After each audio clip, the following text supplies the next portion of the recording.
জাতির সামনে এসে দাঁড়িয়েছিলেন, জাতির হাল ধরেছিলেন, সেই ব্যক্তি ছিল শহীদ প্রেসিডেন্ট জিয়াউর রহমান।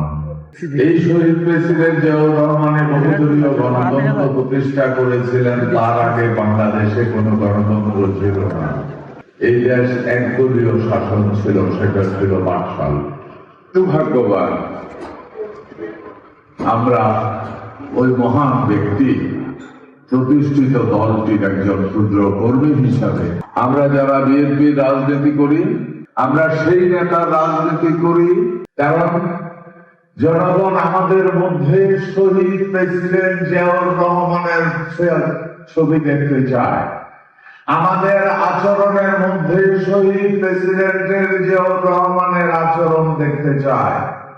মানুষ মনে প্রাণে বিশ্বাস করে এই দল শহীদ প্রেসিডেন্ট জিয়াউর রহমানের প্রতিষ্ঠিত দল। সুতরাং এই দলের কর্মীরা যখন বলে এক জিয়ালো কাম করে, লক্ষ জিয়ার ঘরে ঘরে এরাই সেই কর্মী, এরা যদি ক্ষমতায় আসবে শহীদ প্রেসিডেন্ট জিয়ার আমলে যেইভাবে আমরা সুখে শান্তিতে জীবন যাপন করেছি, বিএনপি ক্ষমতায় আসলে প্রতিবার আমরা ওইভাবে সময়কে উপভোগ করবো। জনাব তারেক রহমান বাংলাদেশকে নিয়ে যে সুন্দর পরিকল্পনা নিয়ে অগ্রসর হচ্ছেন, ওই পরিকল্পনা বাস্তবায়নের জন্য যা যা কিছুর দরকার হয় তুমি গায়বী সাহায্য ওনাকে নসিব করে দাও। রব্বুল আলামিন দেশের এবং ভিতরের শত্রু, বাইরের শত্রু থেকে ওনাকে সহ আমাদের দেশকে তুমি রক্ষা করে রাখিও আল্লাহ।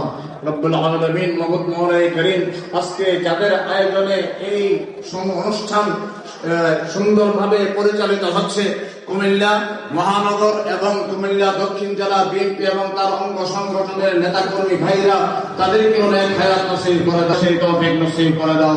এবং মঞ্চে যারা বসে আছেন সবার নেক হায়াত, আমার সামনে অডিয়েন্সে যারা আছেন সবার নেক হায়াত কামনা করি। এবং বাংলাদেশের মধ্যে একটি শ্রেষ্ঠ ইমাম হিসাবে, শ্রেষ্ঠ সিটি কর্পোরেশন হিসাবে পরিণত হবে রব্বুল আলামিন। যারা ভালো কাজ করে তাদেরকে আমরা সবাই নিজের দল মতের ঊর্ধ্বে থেকে সহযোগিতা করার তৌফিক নসিব করে দাও। মুহাম্মদ ওয়া আলিহি ওয়া সাহবিহি আজমাইন।